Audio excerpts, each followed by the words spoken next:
It will still be a while before we know if this is a real monsoon or another one of those non-soons.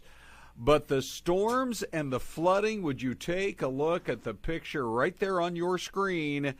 It is already happening in Arizona. This is what it looked like in one part of our state this weekend. If you can believe it, they got 25 emergency calls for help in a 90-minute period. Now the question is, when will we see the next storm hit? And hey, we are already seeing some rain popping up as we speak right here in the valley.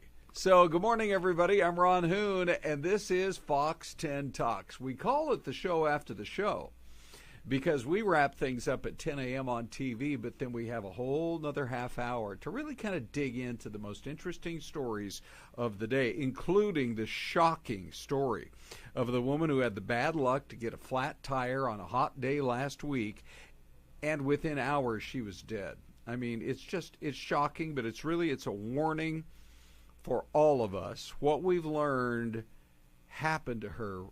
It's a disturbing story.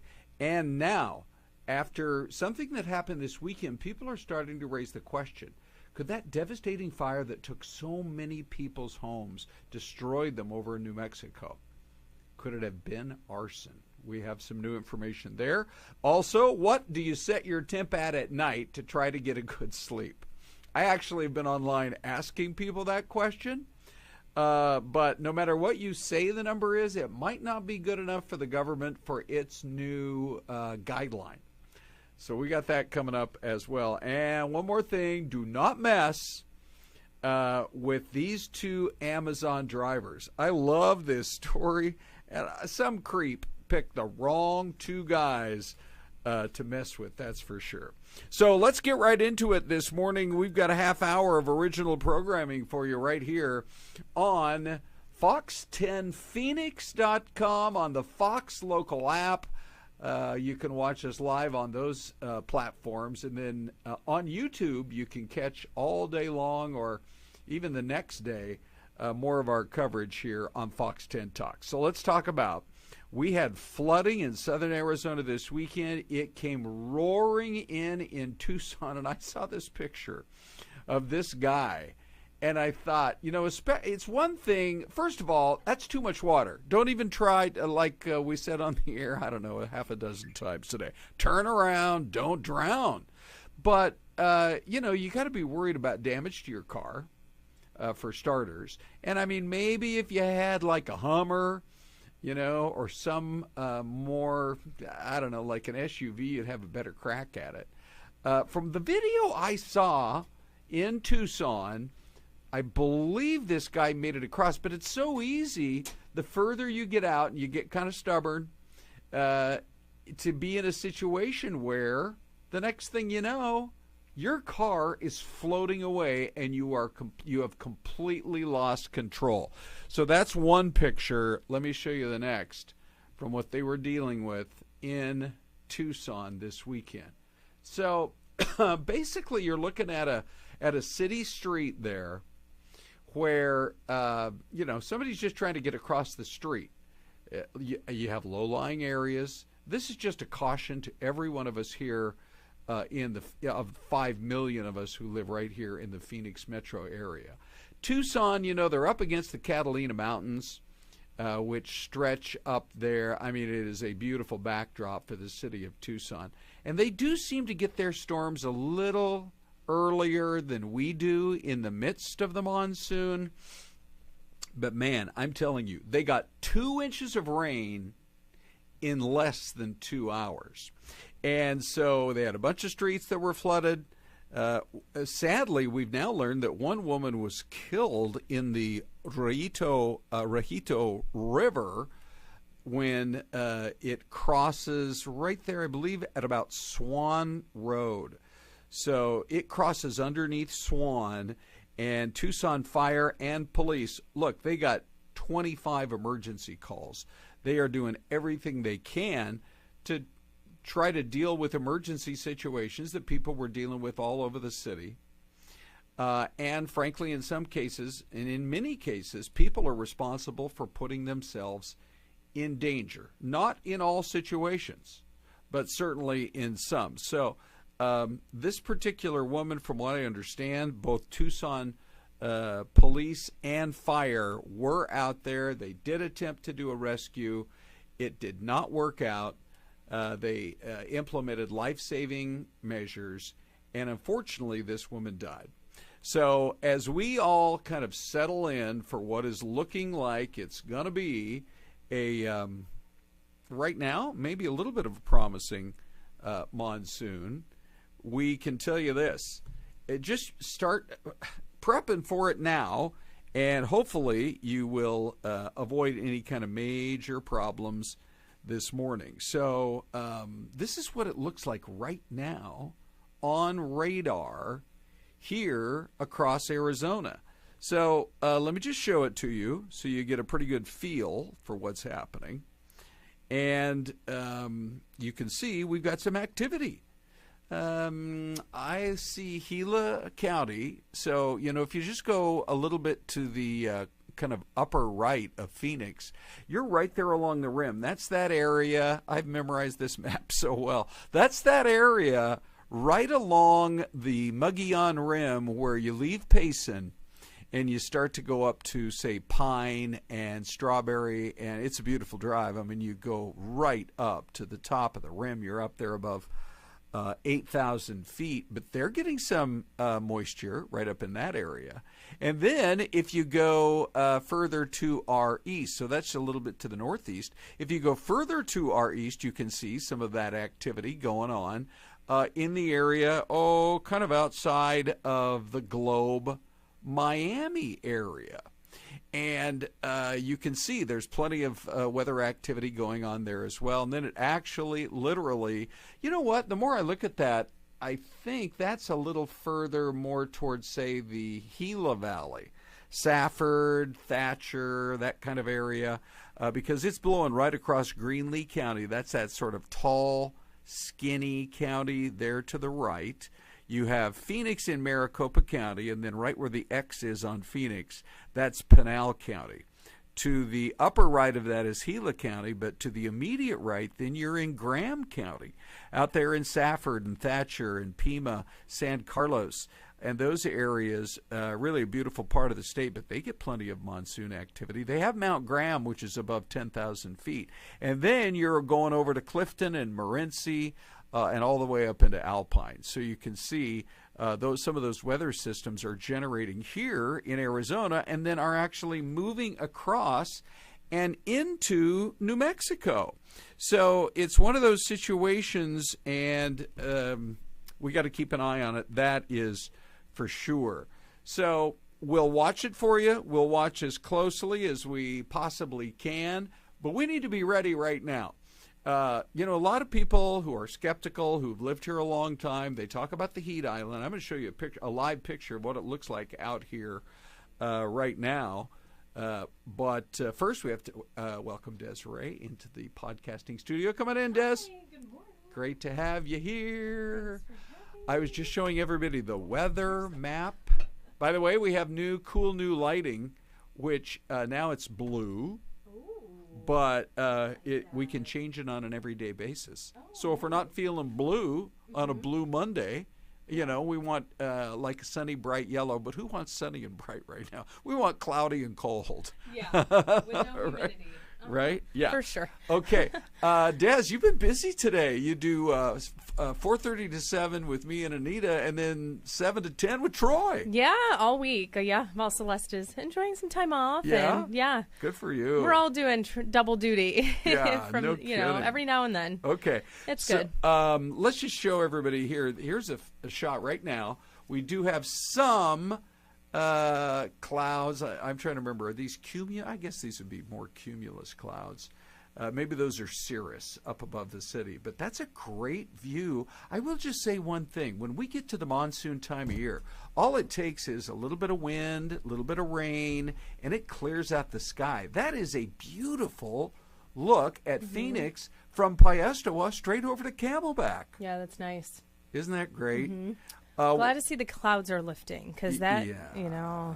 the humidity Sure, can right. kind of move out with it. Yeah. But we're looking, the next layer of mountains, by the way, is the McDowell Mountains, and we are going to keep an eye on it. We had pictures earlier, though, of all of the flooding down in Tucson, what those folks have been dealing with. Just incredible. I know, that's devastating. They're only, an hour and a half, and hour a half 45 ish, right, from where we are. Right. To think that they're dealing with that is just terrible. By the way, and you never drive in that, folks. No, it's so dangerous. I know. Should, for the 14th time, should we say, turn I know, around, right? don't drown, right? Yes. Then look at what they're dealing with in the Midwest. Mm-hmm. I mean, you have pretty much a number of cities and towns that had to be evacuated. They're saying it was historic levels of flooding up in kind of northeastern Ohio or Iowa, and about 2,000 homes and businesses damaged or destroyed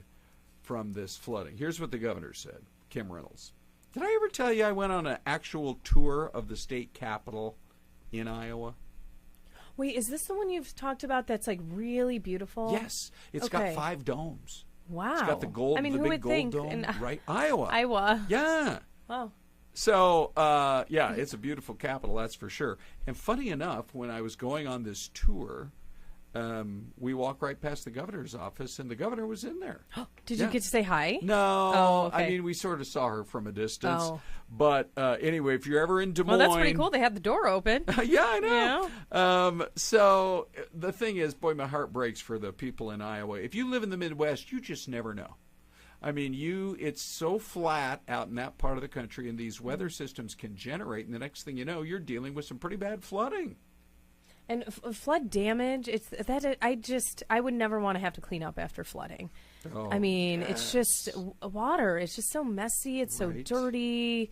Yeah. The issue of really almost having to essentially rebuild because you've got to take everything down, drywall. And I mean, obviously that comes after the fact. The most important thing is hopefully everyone is okay. Right.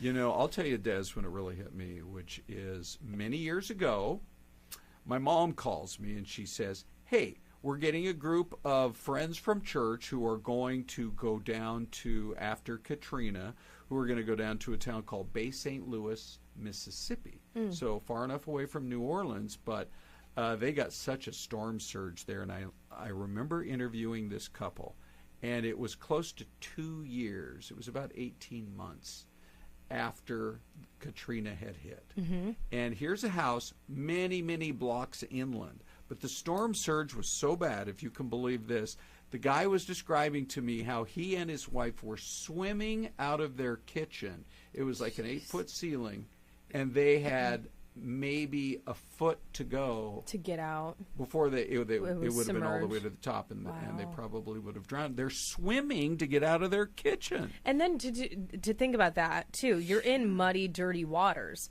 so it's not like you can easily navigate to get out.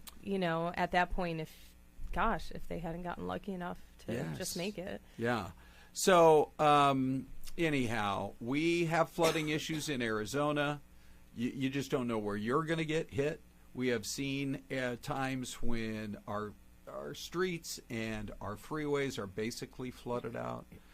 But boy, it has been tough in that part of the world for sure. Which, by the way, then there was another story, Des, that there was a big railroad bridge that collapsed this morning around Sioux City.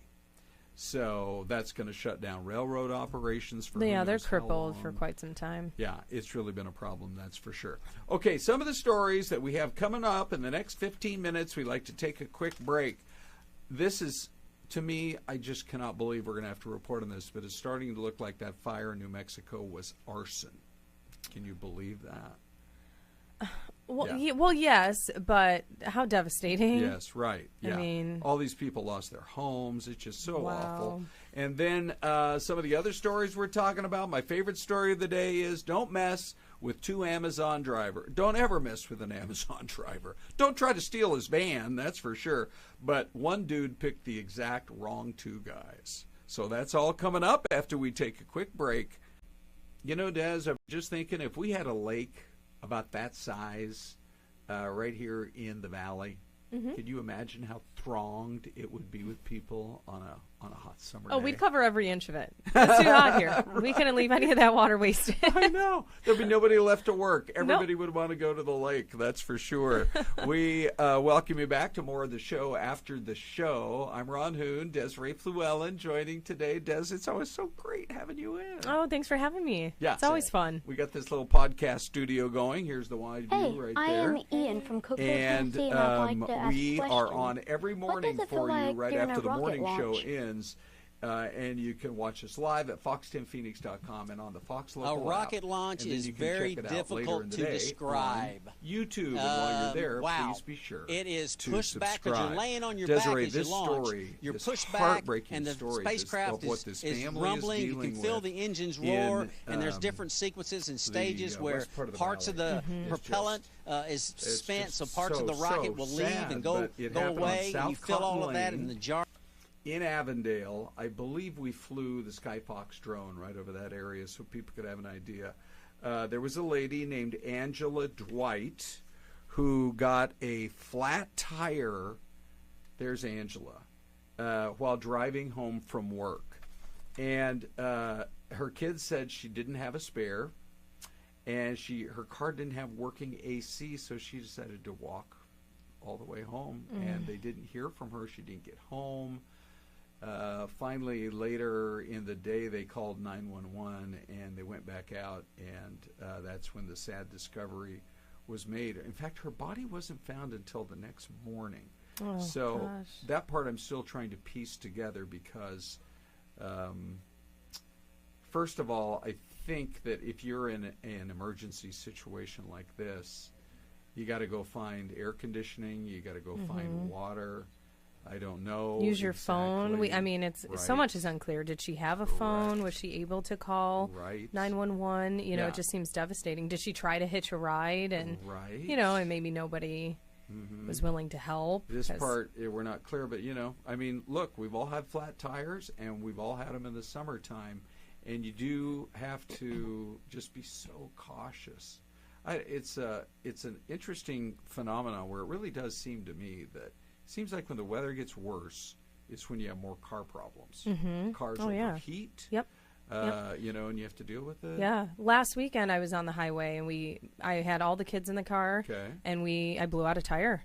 Oh, that's right on the highway. I must What have ran freeway over were a you nail. on? I was on the 202, Oh, headed boy. out, Okay. to Out in Gilbert. East Valley. Okay. Yeah, and I don't want to diminish what's happened here to her, but Right, that sure. small occurrence for us just reminded me, like, it is summertime. It's a good idea to probably pack a cooler, in the car, have right. extra waters. I had, like my water and water for the kids, but once that were to run out, that would be it. So it was a good reminder to have water in the car, snacks in the car if you can.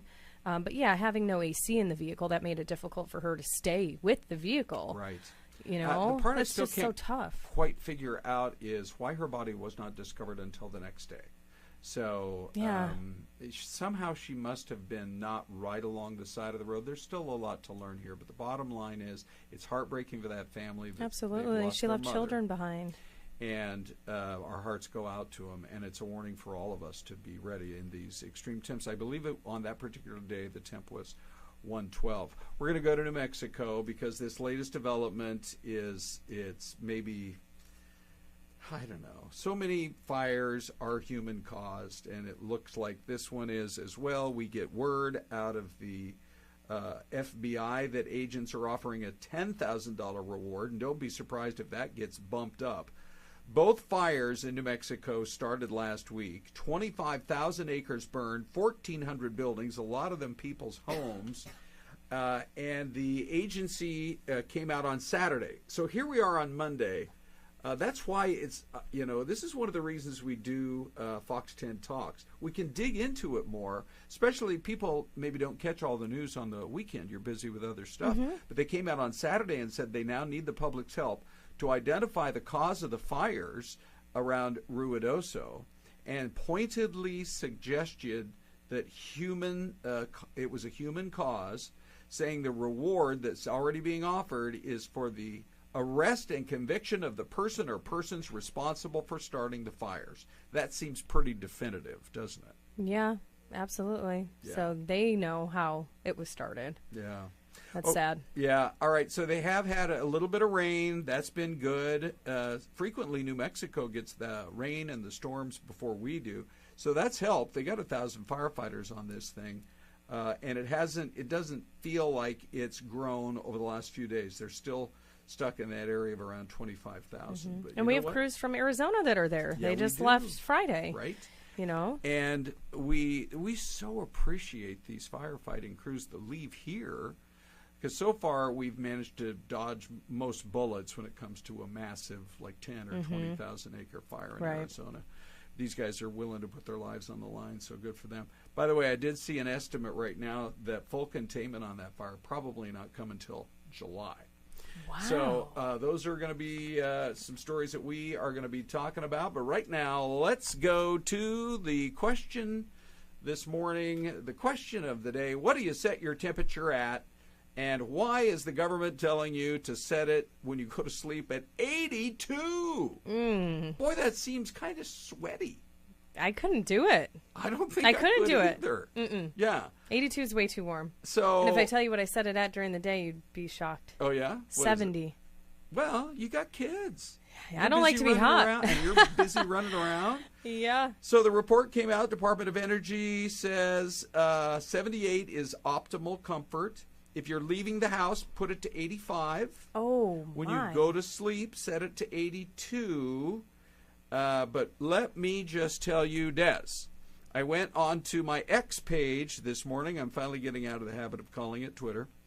And Hard to do. I actually asked people, I said, okay, what do you say? So you go to Ron Hoon Fox 10 on Twitter or on X and just tell us, where you keep it. So here's Liz, traffic. She's does a great job reporting traffic. She said, I keep mine at 79. No, this is what temp do you sleep at? Sleep What do you at. set Okay. it at Set night? it at night. To at least try to get comfy. Liz says 79.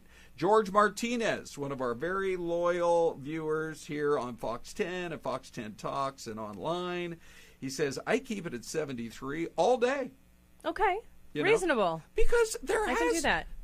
If you ask some people with the power companies, they're like, just set it and forget it. Right. Right? There's that Because theory. don't you cause more stress on the unit if you're Yes. constantly fluctuating Correct. the Right. temperature? Yeah. So kudos. Yeah, I mean 73. I could probably do that. Yeah. So, anyhow, these are just some of the responses. Let me show you what else If we I got. set my AC to 85, Okay. when we left the house, Ron, it would Yes. never cool back down.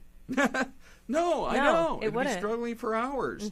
By the way, I like AMF Arizona, who says 82. Who sleeps in a terrarium?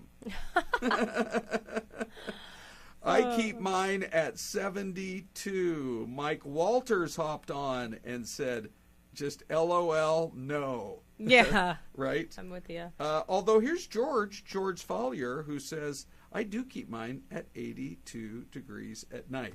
There is this interesting phenomenon. So I was out of town this weekend, and when I flew in Sunday afternoon, now remember, when I left on Friday, it was a 115. Yeah. And then when I checked the temp, so anyway, I'm at Sky Harbor, Terminal 3. I'm walking outside. I'm ready for the blast of hot air, and I'm like, oh, actually, it's kind of pleasant. It's great with the cloud cover. When I mean, it was that 105, helps. 106 yesterday, that is way better than the 115. And we adjust to it. And all of a sudden, 106 is like, this is pretty darn good. Absolutely. You know what I'm talking about? Oh, I agree. Yeah, Yeah. we had the kids out in the pool. I mean, we're living in the pool right now. Right. But yeah, I didn't even have to. I felt like I didn't have to get in the pool Sunday. Feet in was good enough because, yeah, it did help. Right. Yep. Yeah. So, I mean, I guess I understand that part of this is energy conservation. Right, trying to save on the energy grid. Right. I mean, you have the whole Department of Energy. They're coming out with these guidelines. I don't think it's especially practical here in Arizona. I was curious because I do keep mine in the low 70s at night. Try to run it up closer to 80 during much of the day. Oh, you do? But at night, I really like to get that temp down. And so I understand, they're trying to prevent us from having any kind of a blackout situation, because let's face it, we build roads here and we construct power lines, but there are strangely other parts of the country where they just don't. Right. You Yeah. know? Infrastructure is very old. Yeah. Like Yes. my hometown. Oh, in Buffalo, New Yeah. York. I mean, I'm sure the grid is probably not what it is here. Right. But they don't. But also there, climate's different. Correct. So they're also they not you can't necessarily be without using it the you same. can't be without heat in You know? January. No. when 48 No, right, you inches need of heat. snow. Mm-hmm. I'm correct here, right? You get some storms with 48 inches Oh yeah, of snow. easy. It's Mhm. unbelievable. Yeah. So, all right, come on, Buffalo, let's do better. All right, let's go to our mystery cam this morning, and this is good. Oh. Okay. So, if you're brand new to the show, if you're watching it as we call it, video on demand on YouTube, which I noticed we start putting these on YouTube last week. We already had over 1,000 views on our Thursday and Friday shows. So, Des, I hope you're ready to good. be popular on YouTube today. I hope so for all of us. If you are trying to locate us, you just go to YouTube, and in the search bar, you just type in Fox 10 Talks, and we'll pop right up. But Dean Fazzini is the maestro on the mystery cam. Oh, here, I got to switch over to the mystery cam. Look at that. Is that Oh my cool? gosh, that's cute. John Look at Netzel. that. He came up with that. That's that's really, so good. really great. So let's just take a look. I am going to guess that is pretty flat, but it's green enough that it's not going to, I don't see that being the Dakotas or Nebraska. I'm going to go a little more, I think I'm going to go Missouri. Do you have a guess? Oh my gosh, I don't like Mystery Cam because I'm so bad at this I remember you game. saying before it's not your favorite segment. Well, they have a gigantic warehouse. They have one building it's that's like. industrial. I'm going to go back to but there Iowa. are no. I said Missouri. I'm going back to Iowa. I wanted to say Iowa too, but It I'm like, reminds okay, me the of flooding. Mason Did it City. still look gloomy? Yeah. There's nothing on any of the buildings So helping me out. you can join. Do you want to say I think Iowa? yeah. Okay. gonna Go say- ahead and open that. Go ahead and open that envelope, Des. Let's see what you can come up with. We're And I both haven't going really Iowa. been to the Midwest. I need to Yeah. take the kids on some road trips. Oh gosh, we were both way off. What do you got? High Point, North Carolina. Really, show the audience right there. High Point, North Carolina. I think North Carolina is supposed to be a little more mountainous than that. Yeah. I mean, That it is is pretty nice flat. looking, that's for sure. Des, we're already out of time.